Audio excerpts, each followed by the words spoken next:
Okay, our next speaker is from Munich. His name is Bernd Paysan. I'm a French, I have to pronounce it the French way. Paysan, I suppose you say that in German. Normally I pronounce it in French as well. Okay.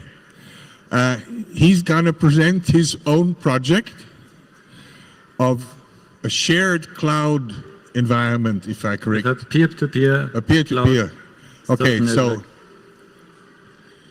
please let's have a big hand for Mr. Bernd Paysan from Munich.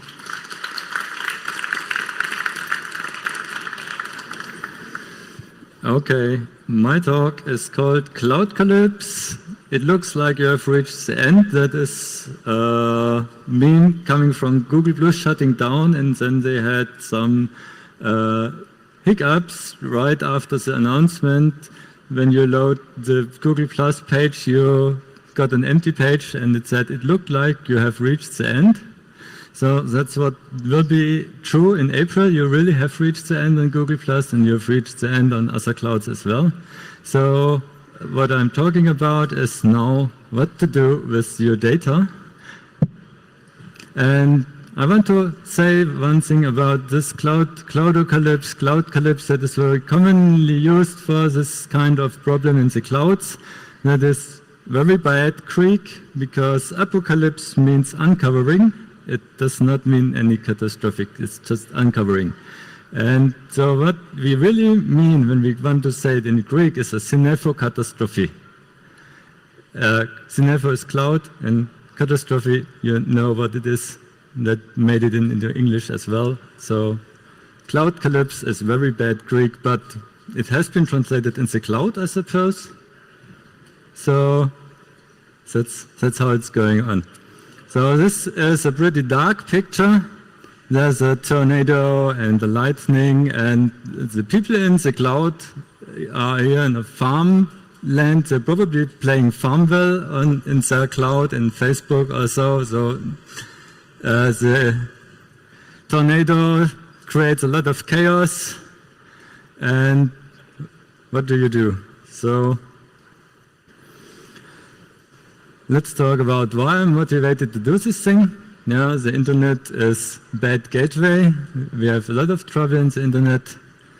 Let's see what we have kind of political problems. 5 years after Snowden, we have this EU Parliament. They did upload filters, link taxes, and of course they want the upload filters to use to filter terrorist contents. I don't know what terrorist content is, but they seem to know. And Germany wants a cyber administration like the Chinese CAC, or CAC, as we often say. That is a Medienstaatsvertrag. If you publish something on the internet, you are treated like a TV broadcaster, and that means you have to go through many bureaucratic hoops. That will be a problem if they really do it. And we have all these requests for backdoors. Please backdoor here, backdoor there, backdoor in 5G, backdoor in any chat program, whatever. We have a progress on the political side. The ECHR rules that the GCHQ dragnet surveillance actually violates your right. And my project, Net2O, becomes more and more usable. And still not finished, still not polished, still not perfect, but the top layer is going on. So what is a Cloudcalypse or Cloudocalypse? What goes wrong? So clouds are failing. Here you see a bubble diagram of world's biggest data breaches and hacks inside the clouds, and this one starts about 2010, and there were little failures, and it became bigger, and now you have each of the big bubbles is about 500 million of people affected. So yes, the cloud looks darker and darker and darker and is falling apart. What kind of cloud failing events did we have last year? Something like Microsoft bought GitHub, so it's not failing, but it's now owned by someone we don't like, or many people don't like. That one was easy. You can install GitLab and Dropbox dropped the Linux client except for X4 unencrypted, and the explanation is somehow weak. If you don't know that Condoleezza Rice is in Dropbox management, you maybe think, oh, they are stupid, but I don't think they are stupid. This is on purpose. Facebook had so many scandals that I have a literature link. Heise made a special look back onto the Facebook scandals. The year in Facebook was very terrible. Google Plus had some similar problems in their APIs that affected both users, and they are now shutting it down. One of the users was me, and so I thought, what to do with my data? So that started this sub-project of Net2O. Tumblr deleted all porn, which means there's now 1% left of the contents of Tumblr. And yeah, the last one is what I just made up. You can't date on Tinder anymore because dating violates Facebook policy. The second part is correct. Tinder uses Facebook login, so they have to somehow get over that. On Facebook, it's not allowed to date. So when you use the Facebook login to go to Tinder and share your Facebook account, and so it's probably also not allowed.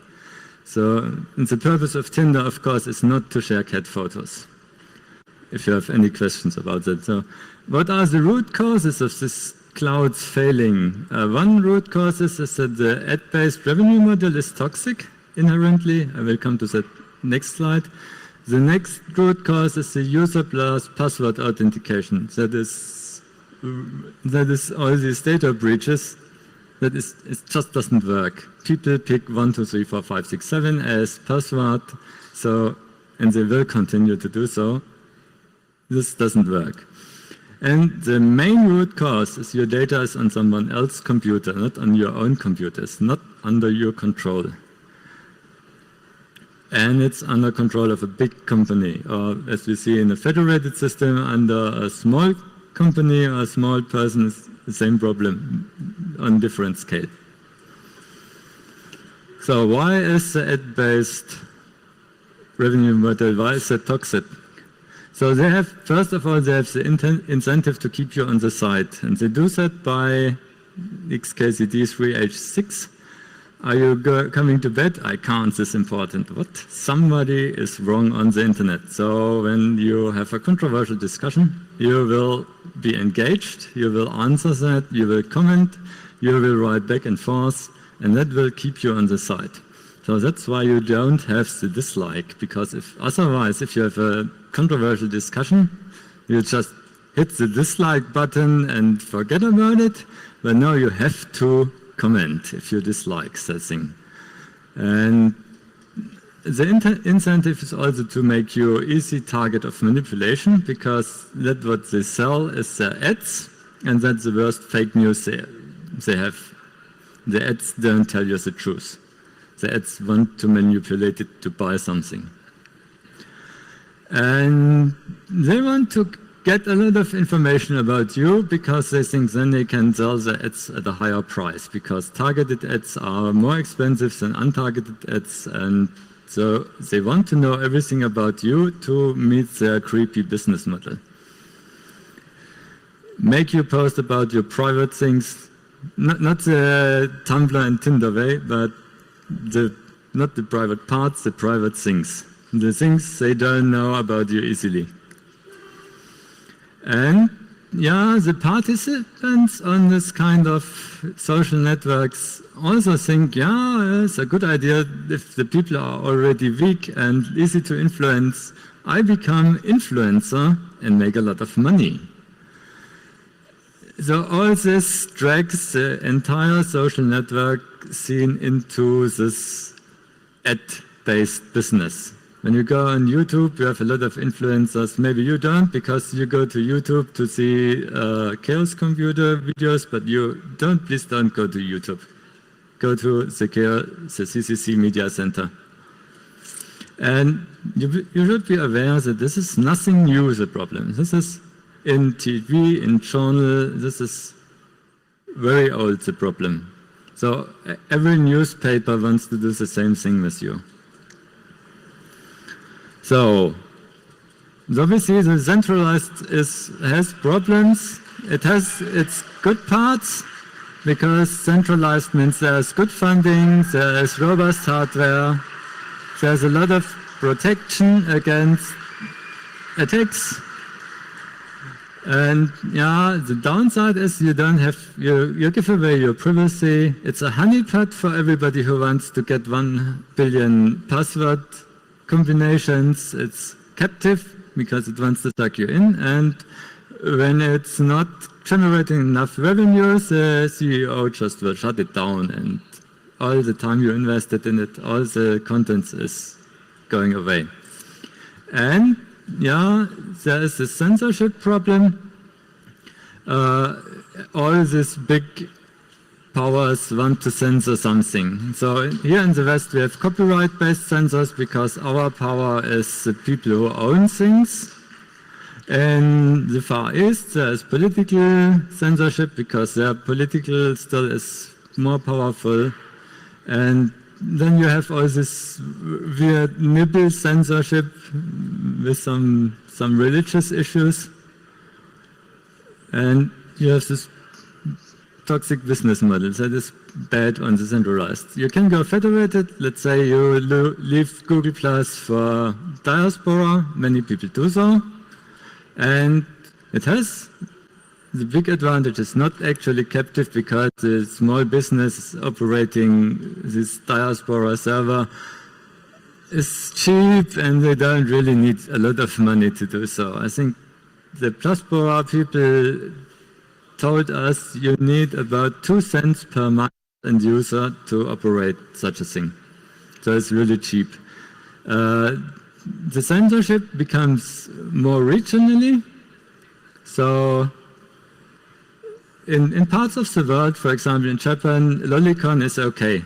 Lolicon is a dropout of a previous censorship on porn, and the Japanese government said, okay, we messed this up, so we don't censor again because that will move the people to more weird fetishes, and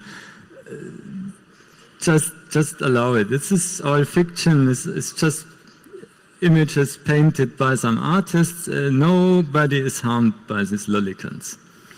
But in the rest of the world, this is child porn, especially in German. So the Mastodon nodes, Mastodon got a big surge in from this lolicon community because they use Mastodon to post their stuff. And these are isolated to Japan. So you can't get their feeds on European or American Mastodon servers. So you have blacklisted nodes, you have regional censorship instead of global censorship. You can't do lolicon on Facebook or Twitter or so. That is why they came to Mastodon in the first place. The downside, poor funding, underpowered hardware, and attack protection is also bad because these are operated by small business or by private persons. And the problem of lack of privacy is the same as above because it's all public postings, and the end of life is now it's the whim of the node admin of a particular node. So if you sign up on a node that goes down next week, you lose all your data just because there may not be even an announcement to when they shut down. It's just shutting down. So third possibility is peer-to-peer. So you have full control over your own node, and you have pretty good privacy because you can limit who can access you. And funding is mostly development funding because the operating of a peer-to-peer network is very cheap. It's you operate it with your own computer, and you need your own computer anyhow, or your own mobile, whatever. The plus-minus side is that peer-to-peer networks cannot really censor. So The plus thing is, yeah, we don't really want censorship. The downside is it attracts the people who are refugees from censorship first. And so maybe the content looks all lolicons, all terrorists, whatever people fly from the censorships, whatever ugly things are there will come in early. That is actually a problem because that shapes the mental image of such a system to people. So when I want to make this a friendly place, non-existent censorship can be a problem. And also the trolls, the people whose communication pattern is so evil that you cannot really tolerate them. They will come very early as well. They get kicked out of the other places, so they come as refugees. So you really need to do this full control of your node so you can kick out people you don't like, kick out content you don't like. Therefore, the downside that you have the upside that you have full control node is mirrored by the downside that you actually have full responsibility for your own node. What you do on your thing, there's nobody helping you. It's you. So, what is about this taking out? Fortunately, we have the Article 20 GDPR. You can now legally take out your own data, and the big cloud providers are obliged to help you. Sometimes they provide something lackluster, and still the situation we still have is not very good, but they have a duty. So if they are too bad on that, you can talk to some official and have that regulated. Put a bit more pressure on that. Taking out your data is important. They want to suck in your data, they have this big tornado to take your data, but to get out you need help, maybe from the government, finally. So what I'm doing is Net 2.0, and if you want to start, have a look over this lower 6 layers or 5 layers, you best go to the 31.3c talk on my homepage. I'm talking a lot about the technical details here. I'm talking about the app level details, about how to take in your data, not about so much about the packet formats, the encrypting, the flow control, the command language, and the distributed data. A bit about that because that is needed for implementing Net 2.0 social networks. So today will be mostly 6 and 7 and not the other sticks. So let's start with the takeout. You go to Google Plus was the first thing I wanted to take out. So on Google you go to takeout.google.com, settings takeout, and they always localize everything for you, including the file names and the zip, which is awful. But so you select nothing, only the stream data of Google Plus, and then you have to go through. This all is HTML by default. HTML, you have to change that to JSON, because that HTML is not parsable, what they produce, very ugly HTML. Please use JSON. The JSON is not perfect, far from perfect, but it's much better than the HTML. So let's look at how does this JSON look like. This is a real posting, and you see here down here they have this weird Unicode escapes for what's this. So I decoded that for you. That is just HTML angular brackets. So what you have is you have some anchor, the URL where you find it on Google Plus until April, and later you won't find it anymore. You have a creation time, you have an update time. Unfortunately, you have no editing history. You have an author, which is always 4 tuples, so you have display name, profile page URL, avatar image URL, and the resource name of this posting. are just somehow redundant because the URL has the resource as well, differently encoded of course, but it's the same thing. And the author, yeah, that is the resource name of the author. That is sometimes plain text, you can ask for your own names there, or you get that number or encode it in something like base 64 or whatever that is. And then you have the content that is very limited HTML because Google Plus does not have so many formatting options. And you have bold, you have some links in there. Let's scroll a bit down.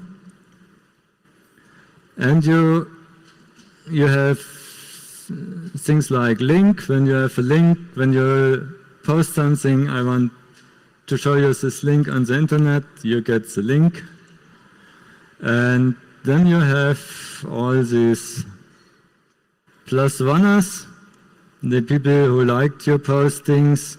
They're like the author, all the details are in there, so you have a lot of redundancy inside of this database. The JSON thing, you have to make sure that it's just the same person always. Yep. And here in this part, in this example, we don't have any comments. But normally you have also comments. The comments that are lacking the plus ones, you don't get the data of the plus ones, and the plus ones are lacking the timestamp, so you don't know when the people liked that. That is the details that are lacking that I want to take out, but Google doesn't give me.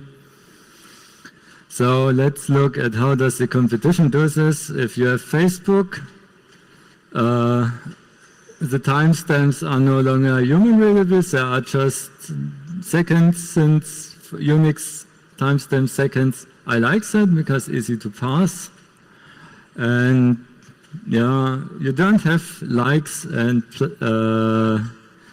you have comments here, you have a timestamp for the comment.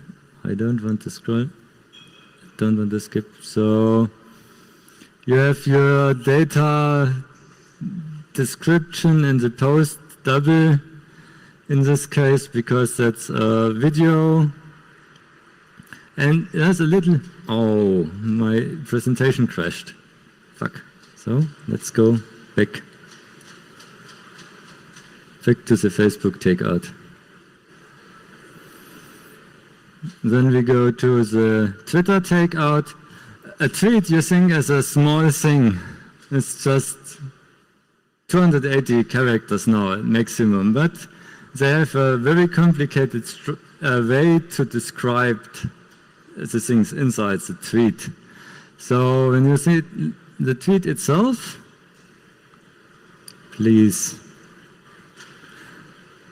The tweet itself is just this full text here. It's very short.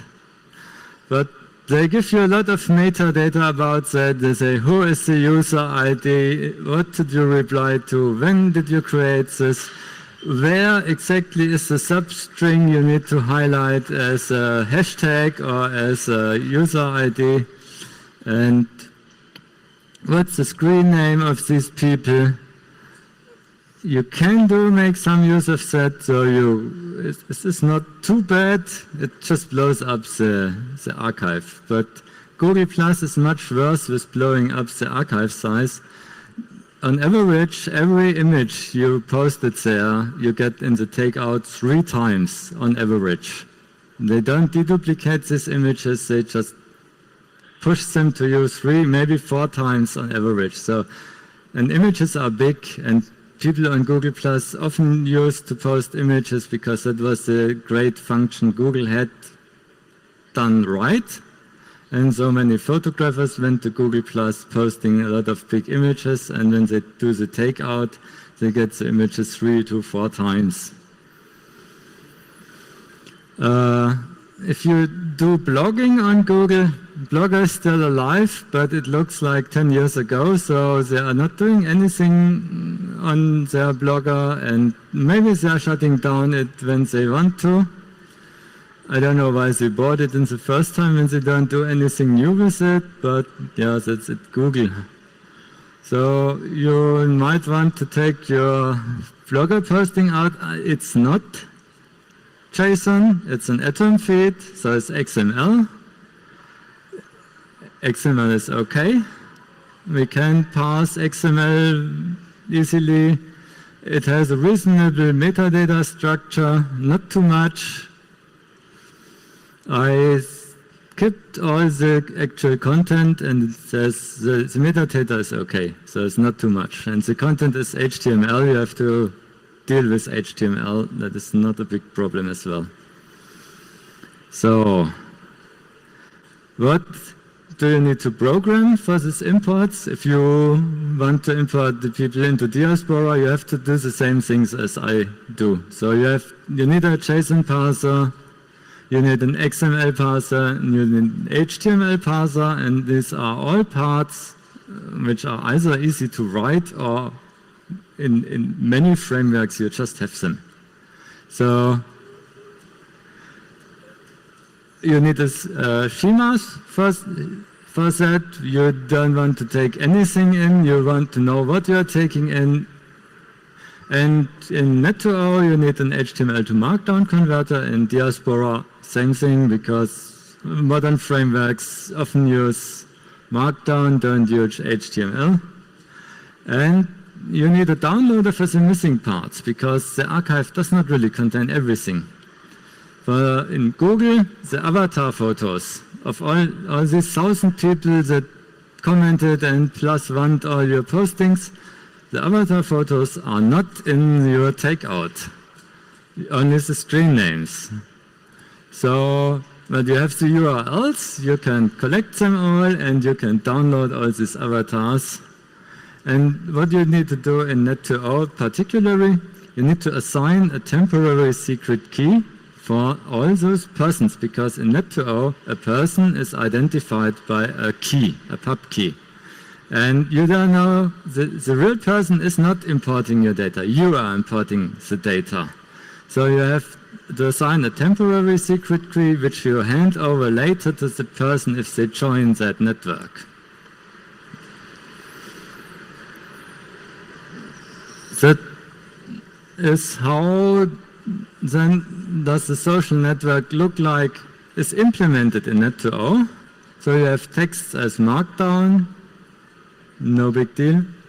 You have images as JPEG, PNG, no deal at all.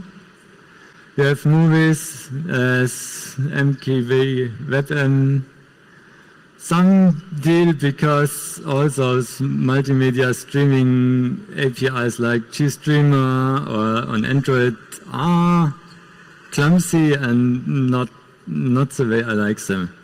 I want to have OpenGL as backend, so I want the thing to render into a GL texture. That is one of the easier things they can do, so it's not a big problem. If you want to embed it in your browser, you need to hope that the browser supports all this stuff. Usually it does. So that's what you want as data formats. In Net2O, the structure for something which, like a timeline, is a chat log in general. So you have a chat app, you can add entries to your chat log. Chat logs can be synchronized between instances. If you have duplicates, they get deduplicated, they don't get copied. If you add new things, the chat log has a mechanism to spread that out through peer-to-peer network. So that is all there, that is working well. And the timeline just is a chat log with maybe one line of your posting and a link to a DVCS project. DVCS means Distributed Version Control System. So think like Git, but minimized to the features you actually need for simple things. You don't need all this fancy stuff with Git, and it has 100 different commands, and each command has at least 20 different options. No, you don't need that. What you need is patches, diffs, merges, forks, that kind of thing is what you need. And that's what I'm giving you in Net2O as well. No need for big things. But small things are very important. You want to edit your posting after you did it, because usually you write your posting, you look through it, you fixed all the typos, then you press send, and then magically a typo appears in the title, right in the first word. And you want to fix that because it looks really like you are stupid. And therefore you need a version control system. And yeah, so a DVCS project, how is it structured? It's a chat log again, because all this thing is recurring. Now it's the check-in log as the chat log. And each check-in has either a patch set or a snapshot. And this is not difficult to build that data structure. Now if there's actions on your postings, actions is typical actions to reshare. You reshare, you add a message yourself, you put it into your own timeline. So that is a fork of the DVCS project. You add another postings to it, and you put your log message into your own timeline. A comment is the same, but you kind of make a pull request, which is probably handled automatically. So you put the log message into the original project log. And what you can do with that, you can do both, something you can't do on Google+. You can say, okay, I want to write a comment, and I want to reshare that comment. Other social networks have this sort of functions where you have threaded discussions, or they only have the reshare function, something like Twitter, where you have comments and reshares look a bit different, but essentially are the same. It's always a public posting that refers to the original posting. And you probably want to have likes. So the like is a chat log message into the DVCS project without link or anything, just with one character for the thumb up or for plus or what you decided to have as your like, or maybe a dislike as well, because you don't want to have the people to comment on bad postings. That's how it's supposed to be structured. And what's missing now? Because I'm not finished. The shutdown was announced in October, and I wanted to present it here, and I wrote code, but I'm not fully finished. I still have things to do. So the bulk importer for Google+, that is almost finished. That is just not tested with all my 3,000 postings. It's tested with a few important postings where all the challenges are inside. And what I need to write is a bulk importer for the other big things like Facebook, Twitter, Blogger, if you have suggestions, Instagram, maybe Tumblr. That is all not so difficult to write an importer. The formats are relatively easy to deal with. It's only that you have to put all the infrastructure in place that you can bulk import these things. I want to use the avatars to display the user ID. At the moment, I just take screen name. I need a markdown renderer in Net2O, but that what you see here is a presentation using the user interface for Net2O. So actually, there's not much to do here. As this markdown is very easy to pass, and the rendering is already in place and works. Album viewer, movie players, that needs to look nice. If it doesn't look nice, the people will not post your photos on the social networks. That is one of the problems I have with Diaspora.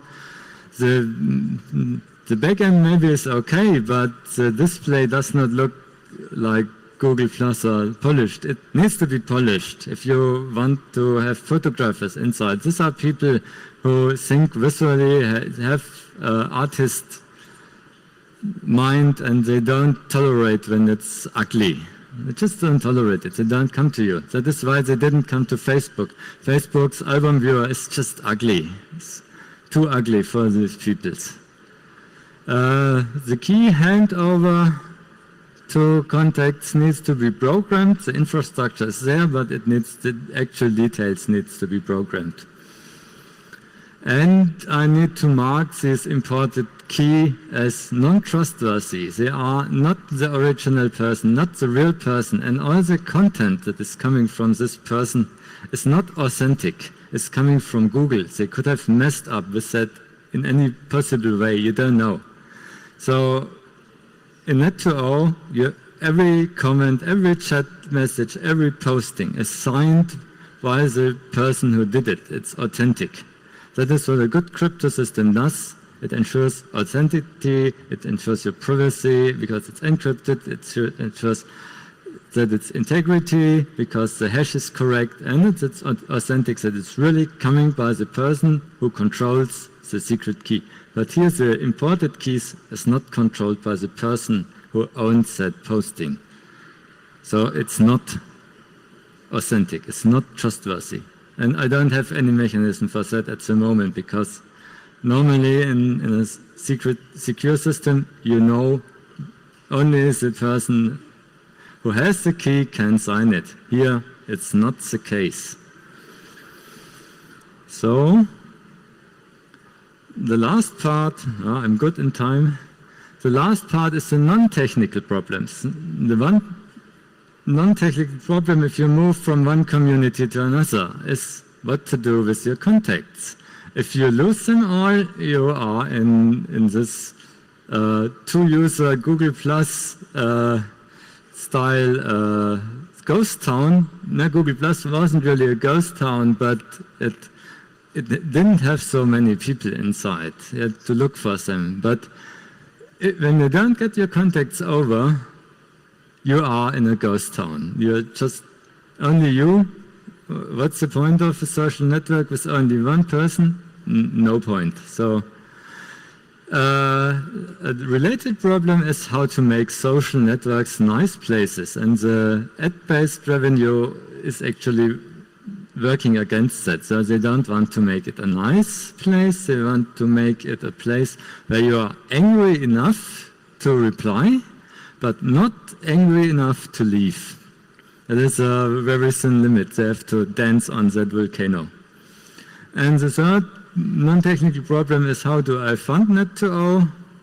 And at the moment I fund Net2O by using my technology, especially the user interface technology, to get some contracts, totally unrelated to peer-to-peer networks, but interesting contracts, and maybe I should think of some other way of funding it. I don't know. When a lot of people use it, each person needs to give only very little money to fund it, or maybe only a few persons need to give some money and most of the people can use it for free. That is the ideal world. I don't want to sell a big thing because that would give me that toxic kind of business model. So, I'm done. You have literature and links. The most important, at least. The other one, like the XKCD, was embedded in the presentation. When you want to know more about Net2O, you go on my homepage, watch previous videos, read some documentation. If you want to know what these biggest data breaches are really, here is the link. And if you can read German and you want to see how many breaches of those were Facebook only, they had their own timeline. And that's the QR code of my Net2O key in the inverted format, because I had to shift to night mode here with my presentation, all slides dark. Normally that is inverted and the cameras do a better job when everything is bright and not dark. So we have time for questions and answers. Well, thank you, Bernd. Wow, thank you.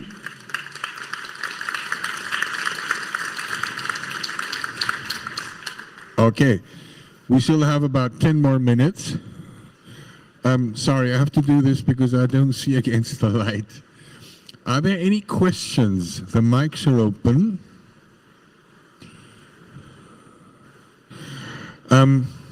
Yeah. Yeah, I think. No. Oh, there we are. Speak into the mic, please go right to it like I'm doing. It's okay? Yeah. I have one question regarding the security of the node, because you mentioned the security of the big central model. I must rely on the operator.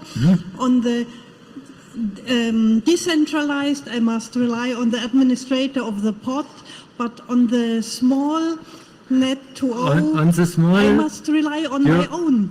Yeah, that's what I said. It means responsibility, but the attack vector on your side is always there. So if you go to Facebook, to Google+, your own computer can always be hacked. That attack vector does not go magically away because you go to the cloud.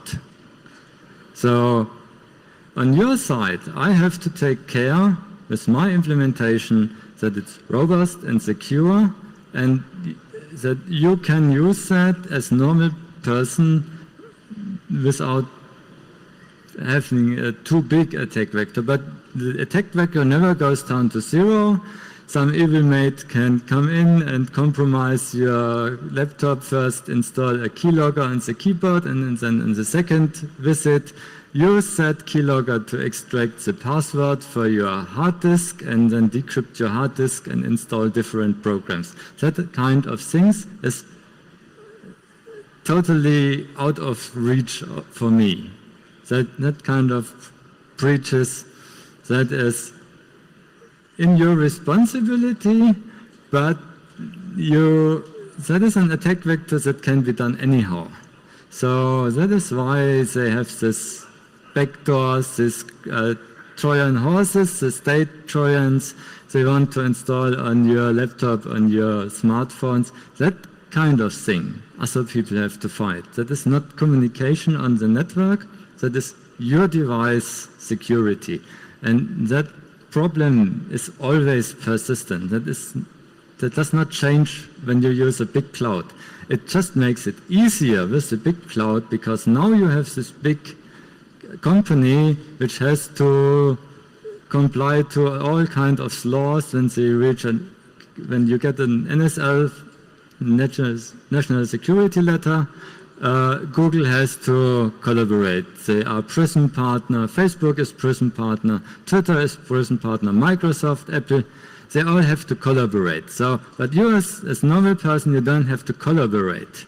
They won't ask you. They will break into your computer. Maybe you can do some things to prevent that.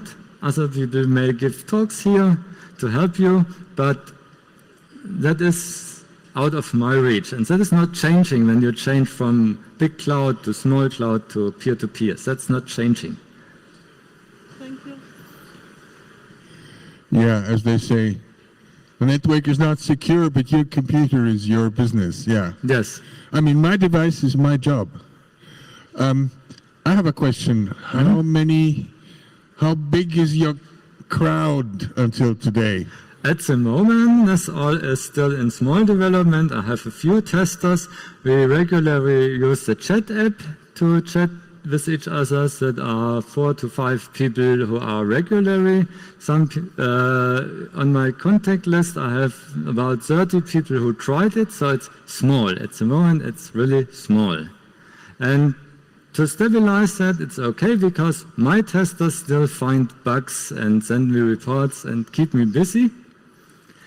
And I want organic growth. So I don't want to, the worst nightmare is when I'm ready in April and all of Google+, all 300 million users come in, that would be too much. So grow slow, get the technology robust and stable, and then grow organically. I don't want to be the fastest growing network in the world. That would be very difficult to handle. In French, they would call that embarras de richesse, embarrassment of riches. Yeah. Okay. Any more questions? The mics are open? No? Well, in this case, as I understand it, you're happy for beta testers, aren't you? Yeah. So if you feel free, there's a stream. You can always, if you don't have your camera with you, you haven't taken it down, always look at the stream on CCC, Media CCC. And I'm on the table right over there on the corner, just around here next to the stage. When you have questions to me, you don't want to talk in public, go there, right at the corner with the robot playing and the LED lights, and just there. Okay, let's have a big hand for Bernd Paysan.